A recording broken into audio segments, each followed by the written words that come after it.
Hi, and welcome. You're listening to the X22 Report. My name is Dave, and this is episode 999B, and today's date is June 16th, 2016, and the title of the episode is DHS issues a U.S. advisory alert until the end of this year.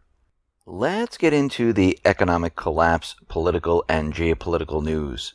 Going back a couple of weeks, Egyptian Air 804, that all of a sudden completely disappeared. And we know there was drills going on at that same time. We know there was a heat flash in the air. The plane flew right into the ocean. And they've been searching for this wreckage. But it seems that they found the black box and the recordings, the cockpit voice recorders, and they pulled it out of the Mediterranean. And it seems at this point that they're going to be listening to it, trying to figure out what has happened. Hopefully it's not damaged.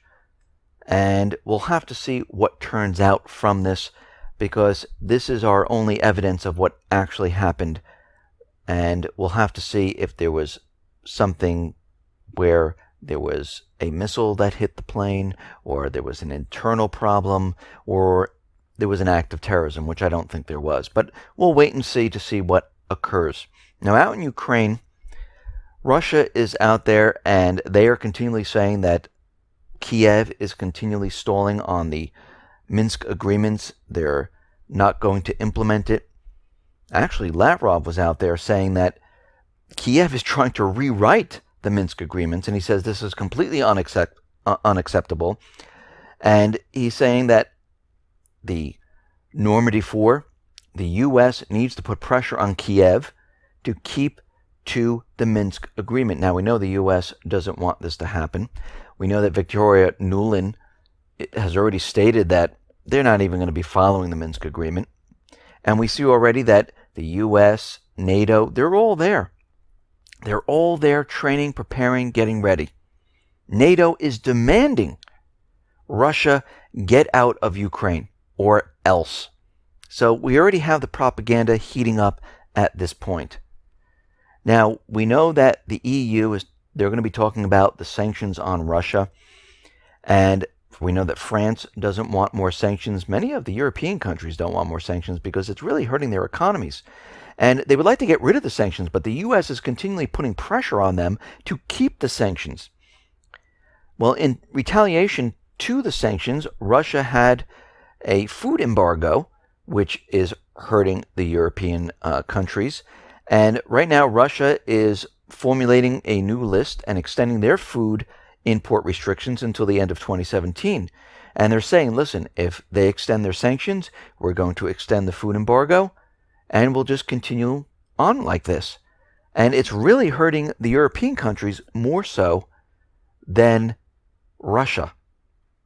Now, NATO has said something very, very interesting, that Moscow is seeking to create a zone of influence through military means. This is coming from NATO chief Jens Stoltenberg.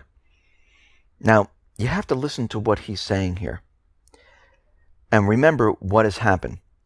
We know the U.S. and NATO, the European countries, have moved military assets, troops, into the Baltic states, right up against Russia's border. And Russia sees this as an aggressive nature. So we have NATO moving troops, and the U.S. moving troops into other countries that border with Russia. NATO turns this around and says that we are observing massive militarization at NATO borders. Well, wait a minute. They're saying that Russia is placing and moving military assets and troops inside their country, which border the Baltic countries, where NATO already moved the troops and the military assets in. And they're saying that this is just unbelievable. They're creating a zone of influence. So we have a country that's moving their military equipment, their personnel, inside their own country. Meanwhile, NATO is in other countries that border Russia. It's like saying the United States is moving military equipment and troops inside their own country. This is not allowed. So you can see how they flip these things around. It makes no sense. Russia's going to be doing this because NATO came right to their doorstep. If Russia or China took their military equipment and their troops and they moved them right up against the border in Mexico to the United States and in Canada, brought ships off the coast of the Atlantic and the Pacific, what would the United States do? The same thing Russia is doing. Now, NATO is looking to have a fleet in the Black Sea. Former U.S. Navy intelligence officer Captain Stephen Horrell claims that the leadership of NATO, they are hinting at a possible agreement coming out of Warsaw in July about having their fleet in the Black Sea.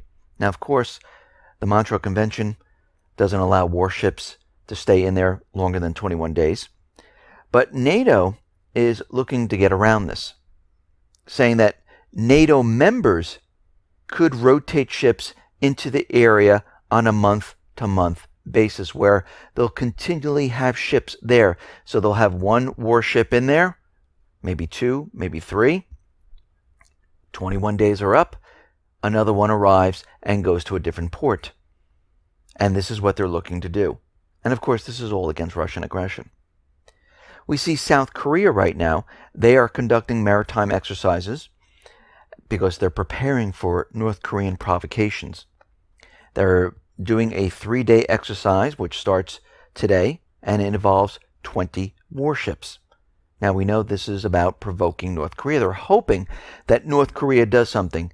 Maybe gets very close to one of the other ships, maybe fires upon the ship. Because we can see this is their entire plan. Now, a U.S. official is out there saying that the Navy intends to send more surface ships to the Third Fleet's deployment in East Asia. Why? Well, this is all about China and the South China Sea. So we see NATO provoking Russia. We see South Korea provoking North Korea. We see the United States bringing in more warships to the South China Sea and provoking China. All of this is happening at the same exact time. Now, we've been watching this for quite a while. We've been watching NATO, the U.S., along with all the other countries, because it's all directed by the United States. They have been moving military assets, military troops, into position for a very long time. They're preparing and getting ready for war. Now, we understand that Turkey supports the Islamic State. We know the Islamic State, al-Nusra, al-Qaeda, they are the proxy armies of the United States government central bankers. And we're getting reports from eyewitnesses that wounded Islamic State and Free Syrian Army fighters, they are being transported across the Syrian border to Turkish hospitals for treatment. And they pick them up with pickup trucks, and they bring all these fighters into Turkey. Now, we know that there's military assets. We know that they're sending troops in through the corridor from Turkey, and they're helping the wounded where they're being brought back into Turkey. So we're getting more and more evidence that Turkey is behind all this, and we know that the United States government central bankers is working with Turkey to keep all of this operational. Now, Lavrov, he is out there and he is saying that the United States, they need to separate the terrorists from their moderate rebels. Because if they don't, they are going to be hit and hit hard. Now, the U.S. government is saying that they are unable to remove the good opposition members from the positions of al-Nusra and al-Qaeda. They're going to need another 2 to 3 more months.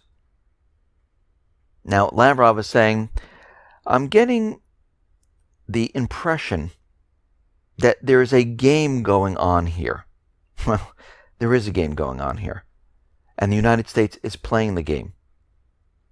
And we know that Kerry was out there saying that the U.S. patience is running thin.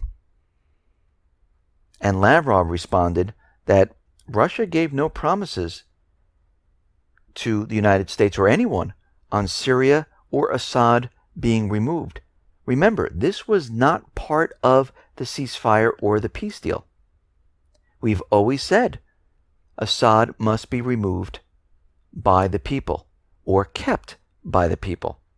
Now, we can see the coalition forces, they are continually bringing in more assets, more troops into the region of Syria. Now, Assad is out there, and he strongly condemns the presence of French, German, US, UK, and other coalition forces inside of Syria. They were not invited.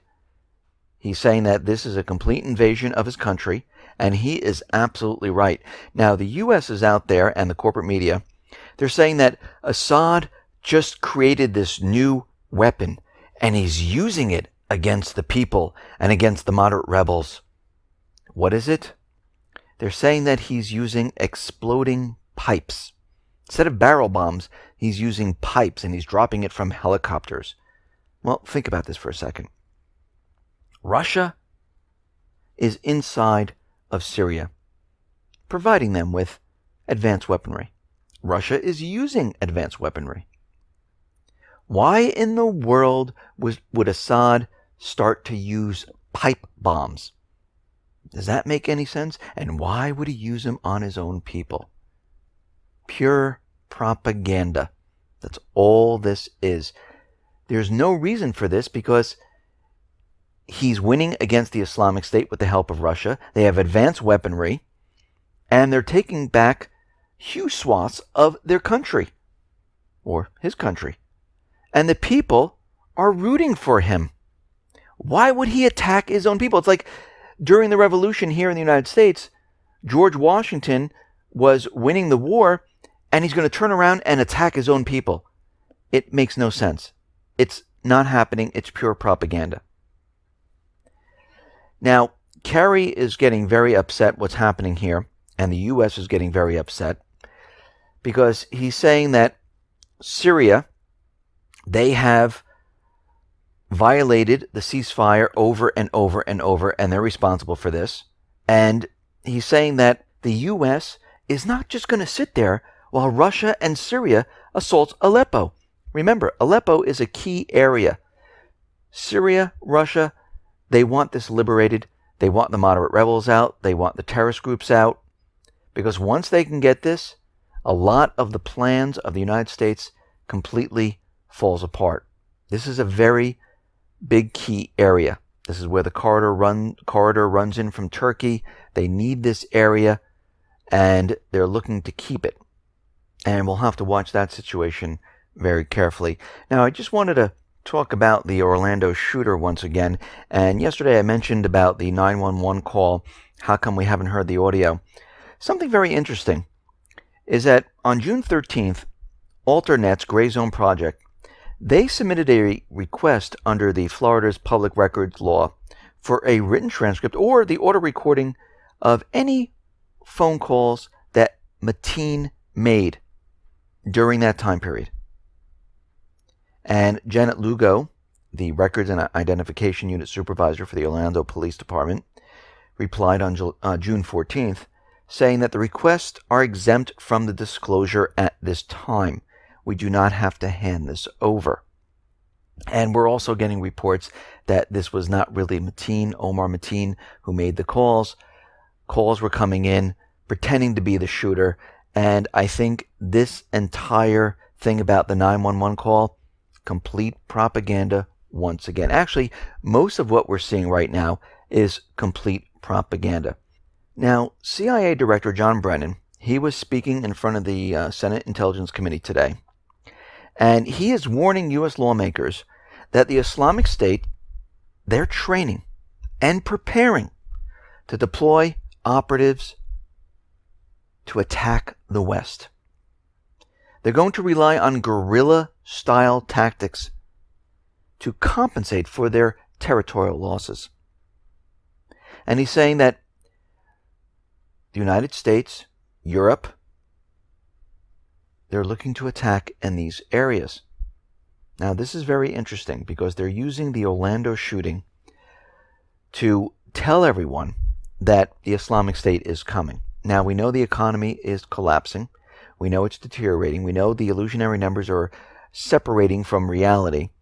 And we're starting to see a ramp up of all these government employees who are trying to warn everyone that a terrorist attack is coming, which we know is a false flag. Secretary Jay Johnson, he is out there saying that the threat to the U.S. is really the right-wing extremists. They're more of a concern than the Islamic State. What he's really saying is that the people, Americans, they're more of a threat. Well, we kind of knew this. They're very nervous about the people rising up and challenging their authority. And this is really what they've been preparing for. The Islamic State, or whatever else they're going to use, they're just going to use that to cover up this entire collapse. They're really worried about the people. About the people saying, you're responsible for this. You're the ones who did this to the economy. We're not going to war. We want you removed. That's what they're really worried about. Now, we know we had this false flag in Orlando. We know they're trying to convince us that it was Islamic State. They also have the agenda of gun control. We know the president is trying to push through the UN Arms Treaty. They're doing a lot of different things with this. So, the State Department, we know, issued a travel advisory for Europe. Well, the Department of Homeland Security, they came out and they are saying that there is a terrorism advisory alert here in the United States. And one of the biggest things is the homegrown violent extremists. So they're saying that from today until almost the end of this year, there's going to be an advisory alert. Is this another indicator that they're planning a false flag or some type of an event? And when you really think about this, and you think about what they're doing, they've told us that we need the Patriot Act, we need the USA Freedom Act, you need to give up your rights, you have to give up your weapons. Because don't worry, the U.S. government and their agencies, DHS, CIA, FBI, NSA, and all of them, they're going to protect you. Well, we've had many different events occur. How many did they stop so far? 0. Now, if we go with their official story, how many people have died? So, what they're trying to tell us is that we've given up our rights for no reason. They can't protect us. Because whatever they're doing, it's not working if we believe the official story. Now they're trying to tell us to give up our weapons because there's terrorists here. They're homegrown extremists. And we need to take the weapons away from the everyday person. Well, how's that going to protect us? It isn't. And everything they're doing right now does not help the American people whatsoever. It helps them. And this is if you believe the official story, which we don't. We know what they're doing. We know they're limiting our rights or trying to take them away. We know they want all the weapons. They're pushing their agenda. And their agenda is to continually make the people of the U.S. and other countries helpless, so they can't do anything. So when they want to take away your rights, how are you going to fight them? When they want to create certain programs and you don't agree with it, how are you going to fight back? You can't. This is their main goal. And as we get closer and closer to this collapse scenario, to this event, they know that all hell's going to break loose here in Europe, in Canada, Australia, in the UK. They know the whole thing is going to come down. They've been preparing for this for a very long time. And when we put all these pieces together and we look at all the indicators, we're starting to realize that they are planning something. They're letting it slip out every so often to be ready for this false flag, to be prepared, to make sure you have an evacuation route, because the government is not going to be able to help you. But we know that this is all going to be done by the government. We know they're the ones who are going to make it so horrific so they can blame this on another group on another country. And we can see at this point that they're getting ready to do this. We're getting closer and closer to the point where this event is going to be pushed forward. Now, do we have a crystal ball of knowing exactly when this is? No. Have they given us a time frame? Well, from now to the end of the year, that's their time frame. Will that change? Maybe. But we see a lot of the indicators right now pointing to this part of the year. And we're going to have to watch this very carefully. And we all need to be prepared and ready for something to happen. Listen, everyone, thanks a lot for listening. Be well, be safe, and especially be prepared. Thanks a lot.